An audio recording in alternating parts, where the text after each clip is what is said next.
নীলফামারীর সৈয়দপুরে স্বেচ্ছাসেবী সংগঠন গ্রিন হার্ট ফাউন্ডেশনের উদ্যোগে বিশেষজ্ঞ চিকিৎসক দিয়ে সৈয়দপুর শহরের পুরাতন বাবুপাড়া দারুল উলুম রোডে ফাউন্ডেশনের অফিসে ফ্রি মেডিকেল ক্যাম্প অনুষ্ঠিত হয়েছে। গত 15 মে সকাল 10টা থেকে সারাদিনব্যাপী মেডিকেল ক্যাম্পে প্রায় 300 অসহায় দুস্থ রোগীকে চিকিৎসা সেবা প্রদান করা হয়েছে। চিকিৎসা সেবার পাশাপাশি বিনামূল্যে ব্লাড গ্রুপ, আরপিএস, রক্ত পরীক্ষা, ডায়াবেটিক্স পরীক্ষা সহ যাবতীয় চিকিৎসা সেবা দেওয়া হয় বিনামূল্যে।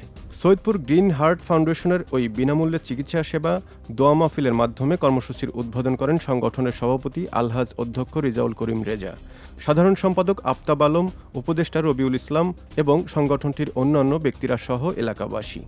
ফ্রি মেডিকেল ক্যাম্পে সৈয়দপুর গ্রিন হার্ট ফাউন্ডেশনের পক্ষ থেকে ফ্রি মেডিকেল চিকিৎসা সেবায় doctor Muktadir Saeed Sani MBBS BMSC, doctor Zahidul Islam Sani MBBS RMU চিকিৎসক দ্বারা অসহায় গরিব রোগীদের চিকিৎসা সেবা প্রদান করেন।